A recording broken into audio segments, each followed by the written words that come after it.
Ladies and gentlemen, welcome back. Please take your seats as soon as you possibly can. We're about to start our next round table, and as you can see, we have some stellar names that are coming up for you. Just shows the sort of names that we can attract here at the World Football Summit. This is where the football industry meets. Entonces, esta mesa le presentamos con nuestros partners, the Cruyff Institute. This is a roundtable that we present to you with our partners, the Cruyff Institute. De todos los futbolistas potenciales, muy pocos llegan a los grados profesionales después de haber estado en una cantera o quizás jugando a un nivel amateur. Y entre ellos, si lo logran, pues solo algunos ganarán suficientemente de dinero que les dure para el resto de la vida. Entonces, ¿qué opciones hay para los exjugadores y cómo pueden conservar su ánimo y su motivación? Porque son atletas. So very, very few footballers. If you imagine everyone who's wanted to be or tried to be a footballer, millions and millions of young kids, well, very few of those actually make it professionally, having played in the youth system or in amateur ranks. Those that do may earn well, but actually, how many of those earn enough to earn for the rest of their lives? So, if they don't, what are the options for ex-footballers? How do they stay motivated, driven, and fulfilled? Entonces, presentamos los siguientes ponentes. Let's bring on our next guest, our moderator, journalist for Expansión, Estela Santos, ex-footballer Jorge Valdano, ex-footballer and current Belgium national team manager Roberto Martinez, and ex-footballer Vitor Baia. Please welcome them to the stage.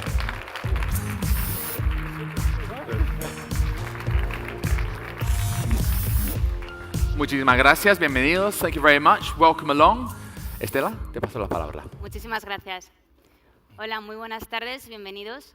Lo primero, gracias a la organización y al Johan Cruyff Institute por brindarnos la oportunidad de estar en esta mesa rodeada de personajes de excepción para tratar un tema interesantísimo. El día después, ¿qué opciones tienen los futbolistas retirados? En Expansión tenemos una sección que se llama Deporte y Negocio, que tengo la suerte de pilotar, y son constantes las preocupaciones de la industria deportiva hablando de la transición, de ese momento en el que un jugador pasa del deporte profesional a esto que vamos a hablar ahora, con preguntas como qué puede aportar, qué formación tiene que recibir o debe recibir mientras está en activo, si tiene una especial sensibilidad un deportista para dirigir la industria deportiva, quién es el responsable de esa formación que debe recibir. Pues bien, para hablar de todo esto, estoy rodeada de tres ponentes que no necesitan presentación, pero voy a hacer un ligerísimo y breve recorrido por sus trayectorias. Jorge Valdano es uno de los rostros más conocidos del fútbol internacional y es que toda su vida ha estado ligada al deporte rey, tanto como jugador, como entrenador, como directivo y ahora como consultor y como comentarista en medios y como ponente, como tenemos hoy la suerte de contar con él. Como jugador llevó a sus espaldas equipos como el Alavés, el Zaragoza y obviamente como el Real Madrid, y se retiró por la puerta grande como campeón del mundo con Argentina en el Mundial del 86. Como entrenador debutó en el banquillo del Tenerife, también estuvo en el Valencia como su última aventura, pasando por el medio con la etapa gloriosa del Real Madrid, donde también tuvo la etapa como uno de los artífices del equipo galáctico, de aquel equipo blanco que todos recordamos. Nos acompaña también Roberto Martínez, seleccionador nacional de Bélgica, que en su vida atesora hitos, muchos hitos. Uno de ellos fue convertirse en el tercer entrenador español que consiguió llegar a pilotar la Premier League, una liga en la que tenía ya mucha experiencia como jugador, pues pasó allí por varios equipos tras sus inicios modestos en su ciudad natal. Y dicen que deja huella allá donde va, y como seleccionador de Bélgica tenemos todos en la mente el Mundial. No solamente logró clasificar a Bélgica para la Copa del Mundo, sino que además, bajo su mandato, consiguió que tuviese la mejor clasificación de su historia, llevándose el bronce. Bienvenido también. Y nos acompaña también Víctor Baía. Es jugador de alta competición, lleva a sus espaldas el FC Barcelona, lleva el Oporto, lleva la selección portuguesa que le permitió también dejar huella, siendo un jugador de los que más títulos ha conseguido en todo el mundo y en su otra vida, vamos a llamarla durante esta mesa.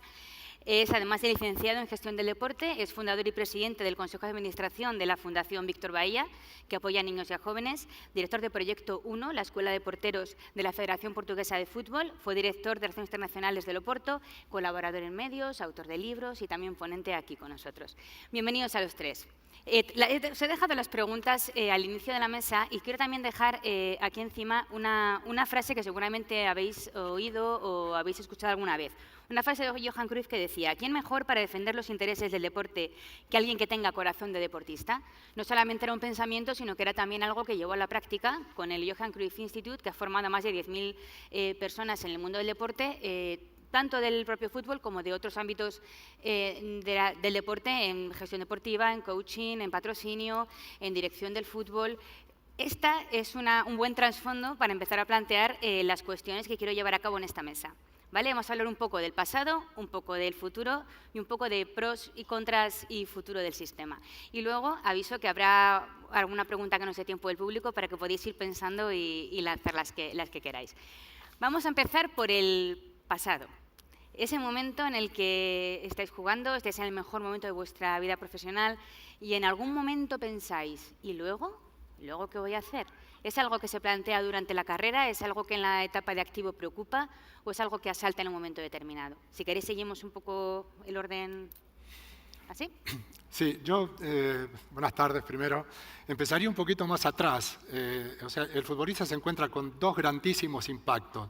Uno cuando entra al fútbol de una manera abrupta y se encuentra con la fama, con el dinero grande, con la enorme exigencia de desafiar a 100.000 personas en un campo y a millones por televisión.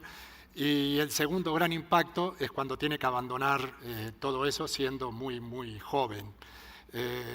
Creo que tendemos a subestimar al futbolista. Cuando deja de jugar al fútbol entendemos que no está lo suficientemente dotado para comenzar una actividad, para reinventarse, como se dice habitualmente. Sin embargo, el fútbol enseña mucho, pero no desde el profesionalismo. El fútbol enseña mucho desde que uno empieza a jugar en un parque, empieza a entender que hay que respetar nociones básicas de solidaridad, de reparto de roles, que hay que hacer un determinado esfuerzo para conseguir metas, y ya el profesionalismo lleva eso al último grado. Es imprescindible el aplazamiento de la recompensa, o sea, entrenar lunes, martes, miércoles para llegar con la mejor versión de ti mismo al partido. Y desde ahí uno termina entendiendo muchas cosas, sobre todo al ser humano que tiene al lado, que en cualquier actividad es algo fundamental. Y para eso el futbolista o el deportista en general termina estando muy, pero muy dotado. Ahora, es verdad que a los 30 y tantos años, a los 30 y pocos años, más allá de los 35, si uno tiene muchísima suerte, pues tiene que descubrir un mundo para el que no tiene respuesta psicológica. A esa edad generalmente uno sabe si va a disfrutar del mercado laboral o va a padecer el mercado laboral. En todo caso, ya tiene respuestas psicológicas a esa edad para enfrentarse a la realidad. En cambio, el futbolista inaugura un mundo nuevo y eso, lógicamente, le obliga a un esfuerzo intelectual muy, pero muy grande. Hay una noticia que hace todavía más espantosa la realidad en estos momentos. Antes del comienzo de este siglo, el conocimiento en cualquier ámbito se doblaba cada 8 años. Ahora, en cualquier ámbito, el conocimiento se dobla cada 2 años. Y eso exige de todos, no solo de los futbolistas, un esfuerzo tremendo. Y el futbolista de una manera particular, porque lo que ha defendido durante toda su vida lo ha hecho desde el talento físico sobre todo, ¿no? Que empieza en la cabeza, luego baja a los pies, pero se trata de vivir durante demasiado tiempo sobreprotegido. O sea, cuando uno es profesional al máximo nivel durante mucho tiempo, ni siquiera sabe sacar una tarjeta de embarque, porque siempre hay alguien que te la saca por ti, y siempre hay alguien que te hace el trámite por ti en el hotel, y siempre hay alguien que hasta te elige la ropa con la que te tienes que vestir. Bueno, lógicamente cuando termina la carrera uno está armado económicamente si juega a un determinado nivel, sobre todo en estos momentos, pero hay que desafiar una nueva realidad, entre otras la de sentirse un poco intruso incluso dentro de tu familia, porque durante un montón de tiempo eras más un padre ausente que un padre presente por los continuos viajes, y de pronto uno se encuentra en casa como si fuera un hombre extraño, ¿no? Veo que hacéis así. Creo que estamos compartiendo bastante la visión. Escuchando atentamente. Muy buenas tardes a todos. Mira, nosotros en cuanto a jugadores, como Jorge ha hablado, estamos con una protección casi de cristal, donde somos tratados naturalmente con mucho cariño. No tenemos que hacer absolutamente nada, a no ser la concentración en lo que hacemos en el entrenamiento y en los partidos, pero llega un momento en que ese cristal se rompe. Y ahí tenemos algo que no estamos preparados, que es un mundo muy competitivo fuera del mundo del fútbol. Y ahí sí, tenemos que ir buscar conocimiento, preparación para una segunda fase de nuestra vida. La primera, brillante, muchos títulos, fama, dinero, la gente idolatrándonos. Y la segunda fase es una fase muy ingrata, es una fase que por veces, por la competitividad, tenemos mucha dificultad, principalmente con las generaciones más antiguas, de poder hacer un trabajo también que valorice aquello que es una carrera y la experiencia que tenemos de una vida. Y es eso que tenemos que hacer, buscar, acima de todo, condiciones para que podamos hacer el segundo ciclo de nuestra vida lo mejor posible. Yo particularmente he tenido un año para prepararme, porque estaba en un club que se preocupaba con eso. Y durante un año me preparé porque sabía que iba a terminar. Y al medio de ese año me inscribí en la facultad, he ido a la universidad. 20 años después volví a la universidad porque sentía yo necesidad, pero ha sido una decisión mía. O sea, no es algo organizado, porque vamos a hablar más adelante. Pero yo sentí personalmente, para aquello que quería yo, necesitaba algo más. Y he ido, juntamente con siendo director de Relaciones Internacionales del Oporto, a donde aprendí mucho con el equipo con el cual yo trabajaba, pero al mismo tiempo la universidad ha sido una preparación que yo pienso que ha sido muy importante para mí. Yo creo que es muy buenas tardes a todo el mundo. Yo creo que es una gran contradicción, porque estamos hablando de un problema que es inevitable, que es cómo vas a poder comprobar que un futbolista va a retirarse. Pero claro, no puedes preparar al futbolista para la vida posterior, porque esto quita competitividad, quita la pasión del deporte, quita las ganas de ganar y quita a lo mejor la diferencia de ser el mejor o no. Entonces, yo en los años yo salí de España muy jovencito, a los 21 años, llevo 21 años en el Reino Unido, y he visto que hay jugadores que necesitan en el último año de su carrera un poquito la ayuda para darle el estímulo de qué otra pasión puede haber en su vida, porque si no puede ser muy peligroso que de un día a otro te levantes sin tener pasión por tu vida. Yo creo que lo que Víctor dice es de los que tuvieron suerte, que realmente ya saben lo que les interesa, les gusta ir a la universidad, prepararse de una forma de que tiene un estímulo en su vida. Yo he visto muchísimos jugadores, especialmente en la liga inglesa, que el día que se retira, una parte de ellos muere. Y eso es muy triste, pero muy peligroso. Y es a nivel de institución, donde, por ejemplo, la AFE en España, lo que es la PFA en el Reino Unido, está haciendo un gran trabajo de intentar darle al jugador, cuando ya pasa los 30 años, la oportunidad de probar cosas.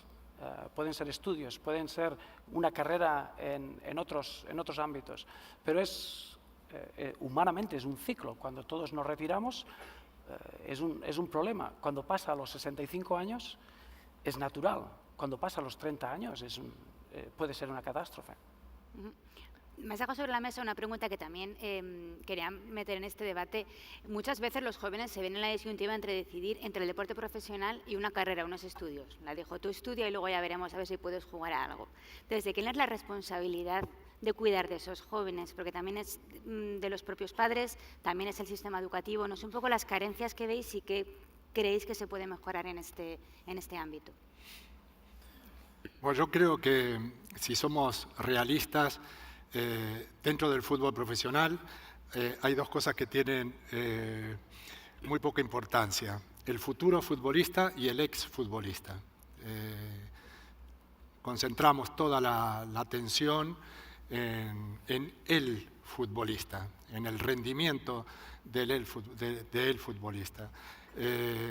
Lo cierto es que ocurre en el fútbol algo muy sorprendente, y es que uno está durante 15 años jugando con un grupo de jugadores con los que termina siendo amigos y hablando de todo, de lo divino y de lo humano, y en ningún momento se toca el tema del final de la carrera. Es como si fuera un tema tabú.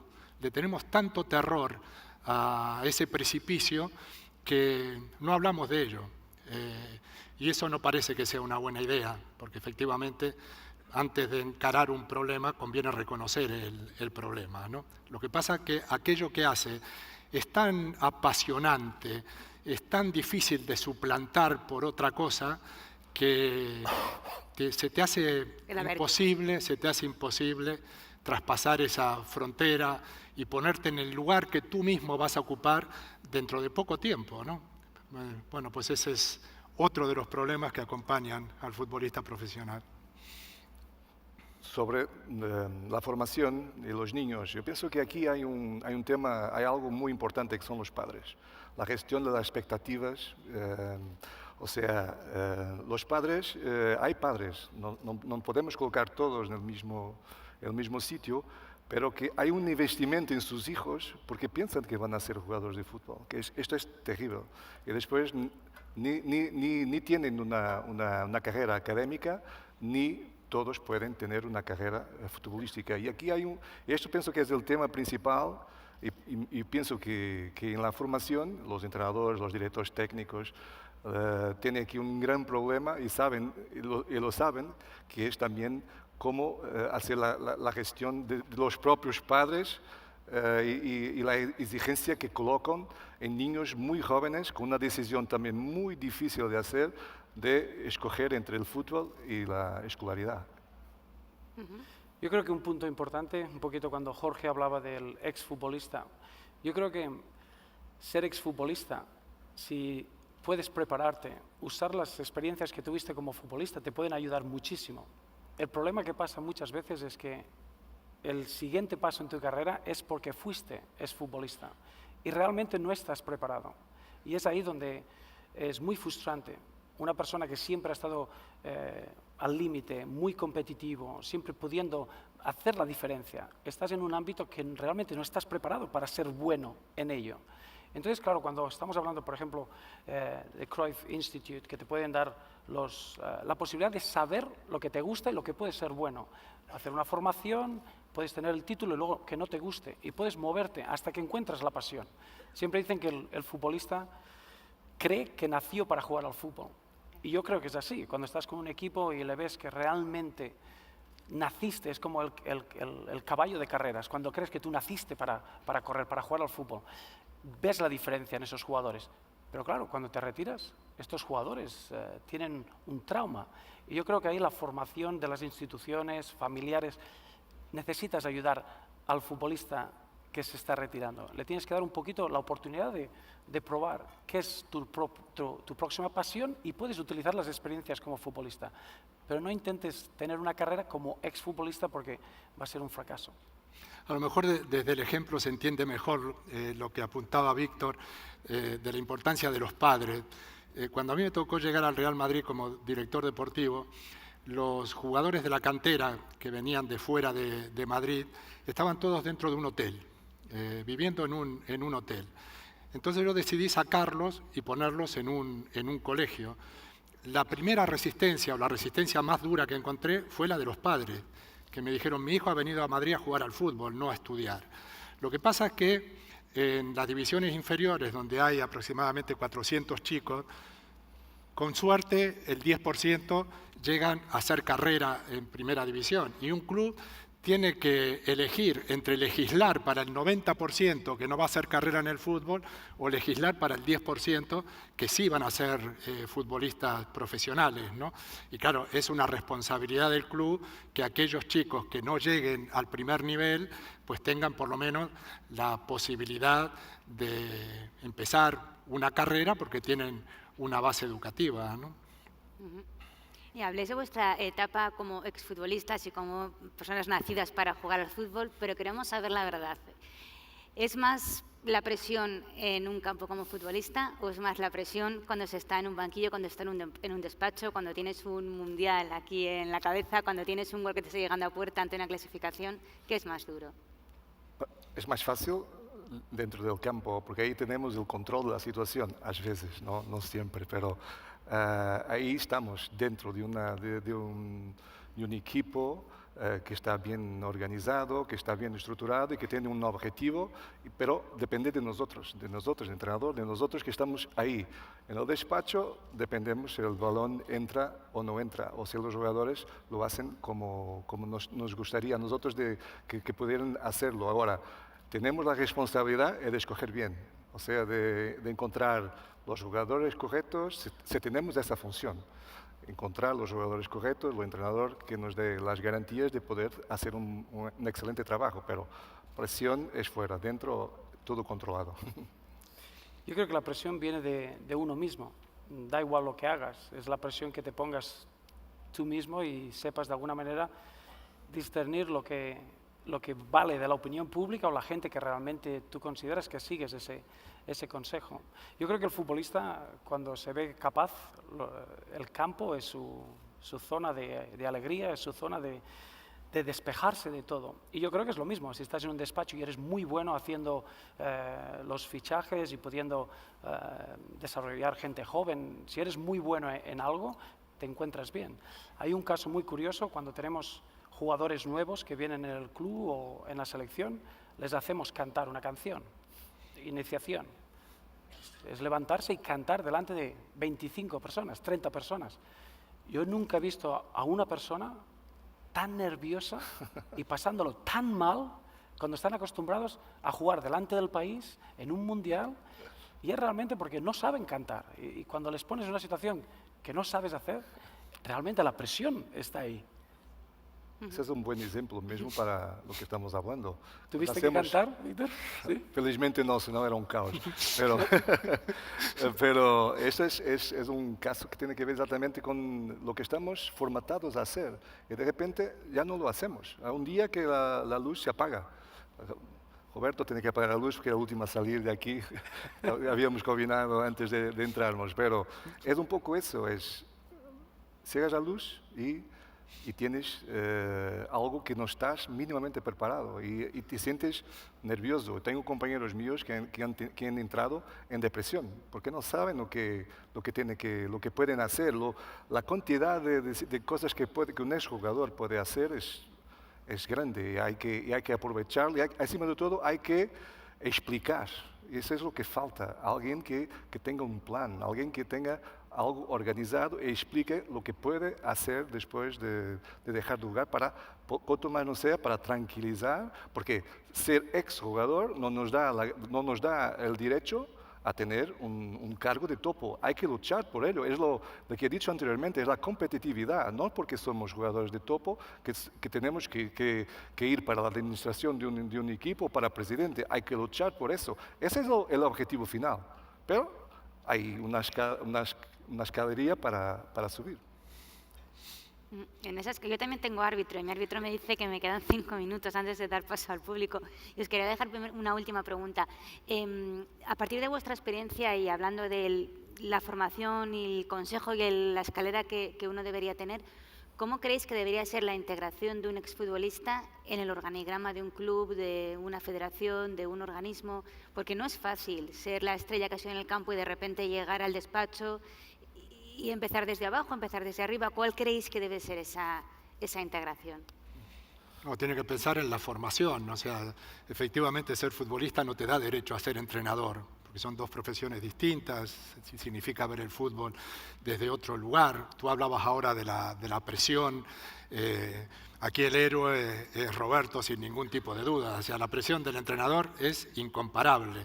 El futbolista libera presión cuando juega, en cambio el entrenador desde afuera acumula presión, ¿no? Pero si yo tuviera que dar un consejo a un futbolista para el día después, es que tenga sus horas ocupadas en algo que le resulte agradable, que salga de su casa, que emprenda una actividad en algo que le resulte mínimamente agradable, en la seguridad de que no va a encontrar nunca algo tan apasionante como vivir de un juego, que es prolongar la infancia. Eso es una cosa tremenda, vivir de prolongar la infancia es un privilegio que solo tienen los futbolistas, ¿no? Pues nosotros tenemos realmente una carrera que nos permite tener una capacidad, algunos, que es algo que algunos pueden tener, que es algún conforto financiero, que nos permite también ir a procura de lo que más nos gusta, pero tenemos dos salidas: o vamos para la área técnica o seguimos la área de dirección deportiva. O sea, aquí dos caminos y en cada uno hay mucho que explorar. Entrenador, director de scouting, entrenador en la formación de niños, academias. En la parte directiva tenemos team manager, director deportivo, tenemos también las instituciones principales, UEFA, FIFA, también mucho para hacer como representatividad. O sea, nosotros también, algunos, acaban por ser una marca. Y los agentes que están mejor preparados para demostrar o para ser una más-valía en la demostración de la misma marca, sea de un club o de una federación, asociación o lo que sea, son los jugadores, que tienen experiencia de un año de vida que les permite estar en ese campo también muy tranquilos.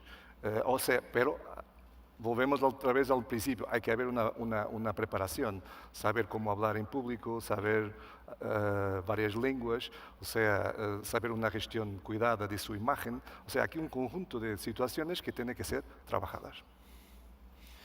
Yo para mí siempre le digo a mis jugadores que tienen que tener dos cualidades fuera del terreno de juego, que es ser curioso y nunca perezoso.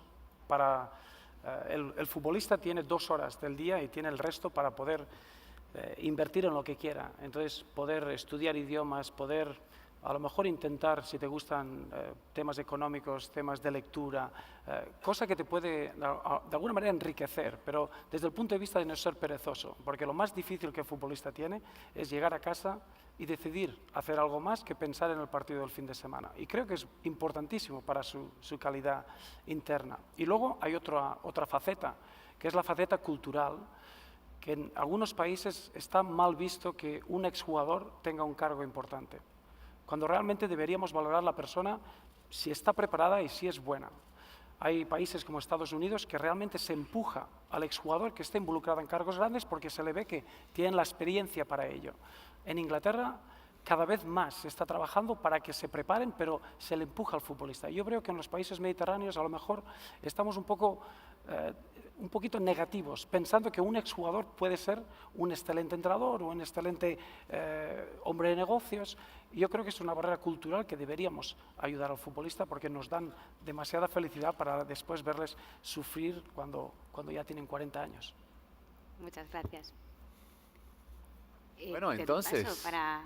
muchísimas gracias, Estela. Y creo que ahora deberíamos preguntar si alguien del público quiere preguntar algo a nuestros ponentes. Entonces, por favor, ¿sabe cómo funciona esto ahora?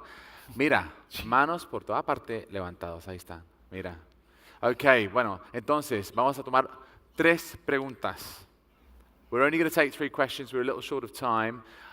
I know you're waving at me. That doesn't make it any better. Ok, entonces Fran tiene el micrófono inalámbrico. Entonces, déjame ver. Perdón, ¿se pueden levantar las manos otra vez? Ok, right. Let's go to you here. Entonces, en la quinta fila, Fran, muchísimas gracias. If you can say what your name is and where you're from, si se puede presentar, por favor. Seguro. Jaime Jáñez de México, de Black Shark Sports Marketing. Antes que nada, espectacular la presentación de ustedes tres. Son un ejemplo para niños y grandes y para todos nosotros. En el tema que estamos hablando, es muy conocido que hoy la mayoría de futbolistas son excesos, son lujos, son viajes, son autos, son mujeres y todo su dinero lo desperdician y al cabo de 10 años se quedan sin nada. ¿Ustedes cuál fue el punto de inflexión de romper con eso que hacen la mayoría de futbolistas y decidir hacer algo con su vida y que lo han hecho de manera espectacular? Bueno, en primer lugar, no somos excepciones. Las excepciones son aquellos que efectivamente por los excesos terminan teniendo auténticos problemas, porque las vidas se les hace muy largas después del fútbol. Aquí habría que señalar distintos tipos de realidades. Roberto hablaba de Inglaterra y cómo se intenta trabajar con los exjugadores para que puedan adaptarse con una cierta facilidad a una nueva vida. Yo vengo de Argentina, conozco el caso de campeones del mundo que tienen verdaderas dificultades, en algunos casos dificultades hasta dramáticas, cuando están todavía a la mitad de su vida. Yo creo que si tenemos alguna característica común, la acaba de decir Roberto, somos personas curiosas, que nos gusta picotear de todos los sitios, eso te da un determinado nivel de conocimiento, más que nada para perderle el miedo a lo nuevo, para perderle el miedo al cambio, a la transformación, a todo eso que parece una gran amenaza y que para los futbolistas efectivamente lo es, porque es cambiar tu vida diametralmente el día que la fatalidad o el tiempo te obligan a dejar el fútbol, ¿no? Educación sería la respuesta. La educación es el primer punto. Es lo principal. Es lo principal. Es un caso distinto. Jorge y Víctor tenían dinero, yo no tenía dinero. No tenía problema. Yo tampoco con el iniciado. Por eso hay que tener algún cuidado porque somos jóvenes y empezar ganando tanto dinero hay que tener también un entorno que sea muy bueno, tu familia, los amigos, porque sabemos que a lo largo de la carrera se aproximan de nosotros gente que no viene con buenas intenciones y hay que hacer ese triaje, hay que estar atentos a los finales. Cuando somos jóvenes estamos atentos a otras cosas, pero con la edad vamos estando atentos a lo que nos rodea y acima de todo más alerta. Pero es una cuestión cultural, es una cuestión de educación, pero es un problema muy, muy grande porque yo en este momento cuando veo un jugador de top, un joven jugador, al final de un partido y veo la gente que está a su alrededor, empiezo a mirar y le tiro a todos la veo.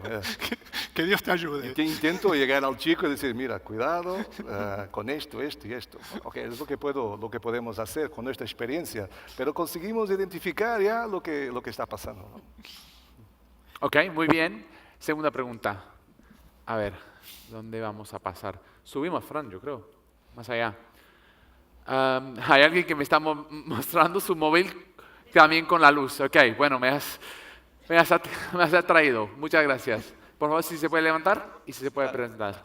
Buenas noches con todos. Me llamo Fernando, soy de Lima, Perú.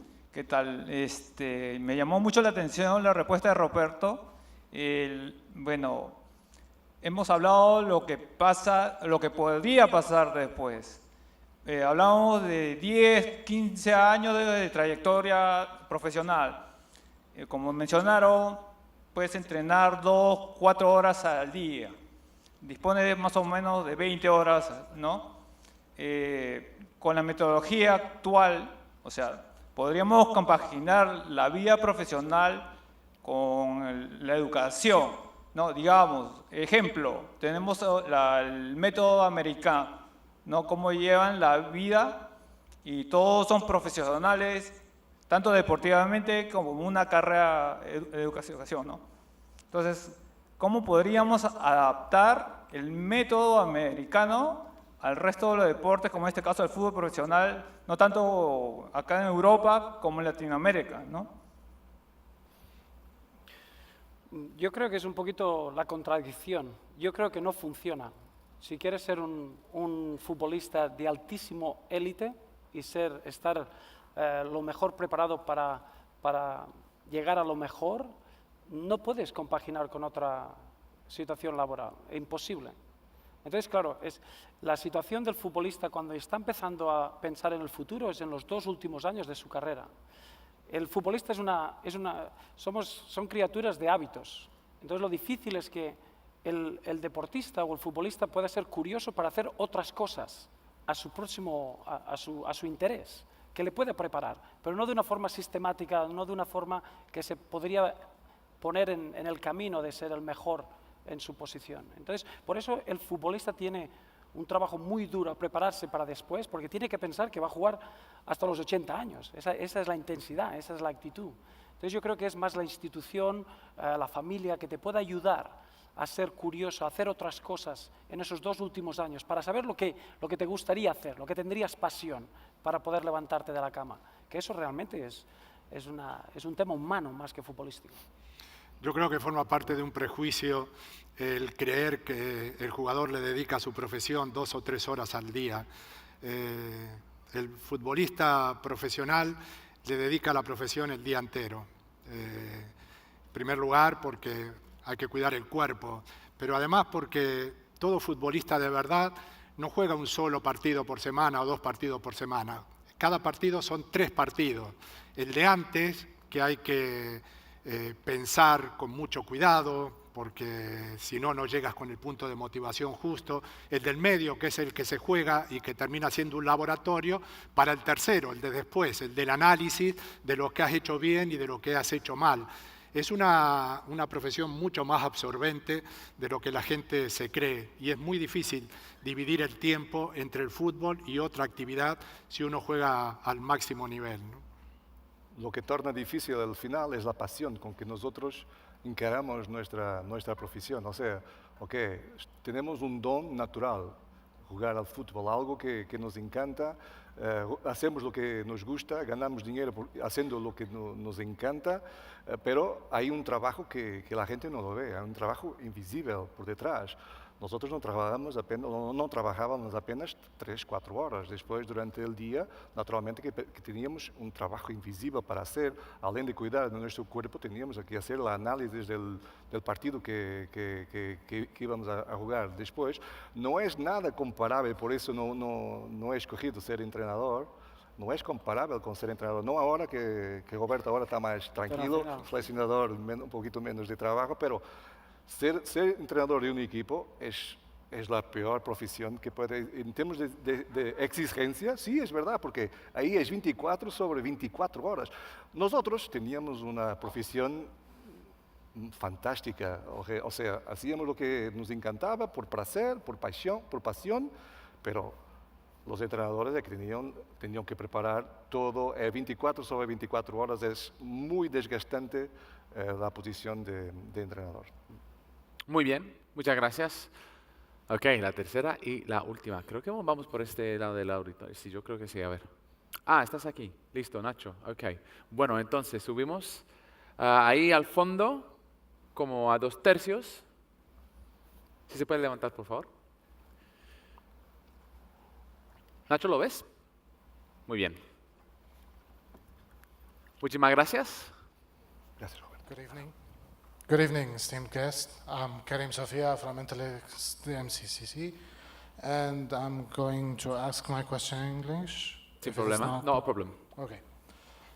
First of all, I would like to relate to the part where you talked about that flame that being turned off after you finish your career. I relate to that because it happens in every aspect of life, and for that matters, I would like to ask you, would you consider being a part, after you finish your career, being a part of non-professional football, like providing maybe coaching techniques, styles for non-professional players, whether kids, male or female players, as a part of your integration into the business world and, you know, to keep that flame, that love for football alive? ¿Respondo? Yo particularmente,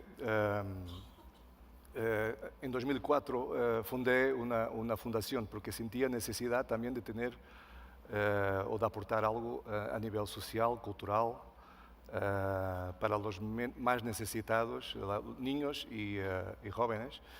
Y uno de los trabajos que hacemos es exactamente con chicos que no tienen posibilidad o no tienen capacidad, de darles esa misma posibilidad de se desarrollar en un ambiente favorable y positivo a través de sus academias y sin pagar absolutamente nada. O sea, eso es uno de lo que nosotros hacemos en mi fundación, pero después hay organismos que tienen la obligatoriedad, naturalmente, de cuidar del fútbol amador, del fútbol de calle, fútbol street.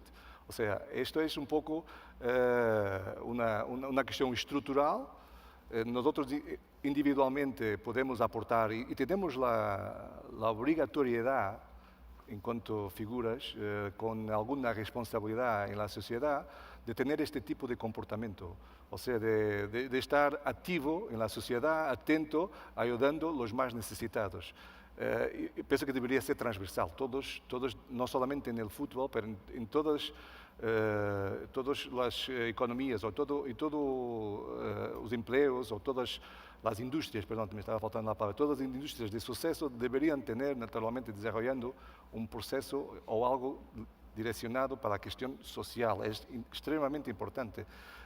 Y eso es también lo que me gusta y también a donde me siento verdaderamente bien es dando sin querer recibir absolutamente nada en troca. Yo creo que el punto es que ser futbolista no es un trabajo. Ser futbolista es una pasión, es una forma de vivir. Entonces retirarse, realmente no puedes olvidarte del fútbol. Entonces yo creo que siempre hay el grupo que de alguna manera, directamente o indirecta, sigues con el fútbol, siendo entrenador, siendo scout, cualquier posición. Hay el grupo que han tenido una experiencia tan traumática que están sin amor por el deporte y no quieren estar con él, pero eso dura un periodo porque realmente es parte de tu vida y volverán a ellos. Y entonces es muy difícil que no puedas encontrar otra pasión después del fútbol. Entonces, Víctor decía, el entrenador es la segunda mejor forma de ver el balón tocar la red. Es por eso somos enfermos de darnos daño para ver el balón entrar. Pero el amor con el fútbol es una forma de vivir, no es una profesión. Es la única diferencia que tendrías con otras profesiones. Yo creo que la mejor manera de relacionarse con el fútbol es desde el juego, desde el disfrute de la pelota, siendo jugador, sobre eso no hay ninguna duda.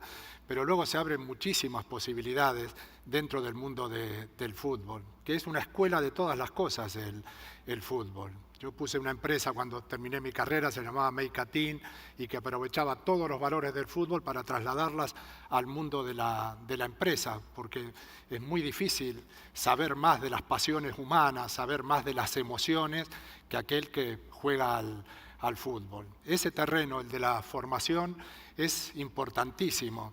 El fútbol es un mundo de exageraciones y está abierto tanto a las grandes miserias como a la grandeza. Solo depende de la persona que está al frente de un equipo, que ilumina o la parte buena o la parte mala. Si iluminas la parte buena, las posibilidades formativas son inmensas, porque los niños se acercan al fútbol con la mente totalmente abierta. Y ahí es muy fácil meterle valores, meterles ideas edificantes, educarlos. Por lo tanto, las grandes posibilidades formativas que hay dentro del fútbol hay que aprovecharlas. Y eso no sé si se hace lo suficiente porque tendemos a subestimar el fútbol como una expresión puramente corporal, ¿no? Muy bien. Buenas preguntas. Preguntas varias. No nos queda tiempo. I'm sorry, we don't have any more time. I did say 3. We've had 3. Entonces, muchas gracias, Estela. Y también a Jorge. Muito obrigado. Víctor Vaya. ¿Y qué te digo a ti? Merci beaucoup. O qu'est-ce qu'on dit? O thank you very much. Flemish, can you do it? No, I can't do Flemish. No, okay. Thanks for highlighting that, Roberto. I feel insulted. Fantastic. Let's thank our fantastic panel. Estela Santos, Jorge Valdano, Víctor Vaya y Roberto Martínez. Muchísimas gracias.